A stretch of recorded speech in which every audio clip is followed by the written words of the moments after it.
നിലമ്പൂർ അകമ്പാടത്ത് കാട്ടാനകൾ വീടിന്റെ മതിലും ഗേറ്റും തകർത്തു. അകമ്പാടം ഇല്ലിക്കൽ ആദിലിന്റെ വീടിന്റെ ഗേറ്റും മതിലുമാണ് കാട്ടാനകൾ തകർത്തത്.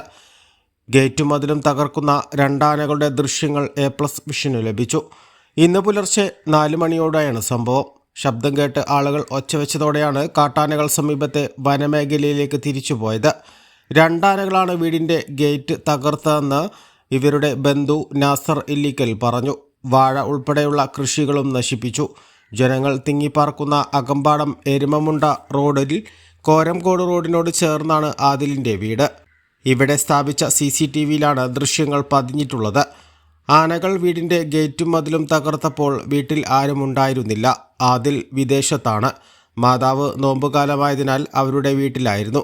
2 ആഴ്ച മുൻപ് മണ്ണുപാടത്തും കാട്ടാനകൾ വീടിൻ്റെ ഗേറ്റും മതിലും തകർത്തിരുന്നു. കാട്ടാനകൾ അക്രമകാരികളായതോടെ ചാലിയാർ പഞ്ചായത്തിലെ ജനങ്ങൾ ഭീതിയിലാണ്. ഇന്നലെ മൈലാടി 10-ാം ബ്ലോക്ക് എന്നിവിടങ്ങളിലും കാട്ടാനകൾ വ്യാപകമായി കൃഷി നശിപ്പിച്ചിരുന്നു. അക്രമകാരികളായ ഈ കാട്ടാനകളെ മയക്കുവെടി വെച്ച് പിടികൂടണമെന്നാണ് നാട്ടുകാരുടെ ആവശ്യം. A plus vision, Chaliyar. Shri Vivekananda പഠന കേന്ദ്രം, പാലേമാട്, എടക്കര.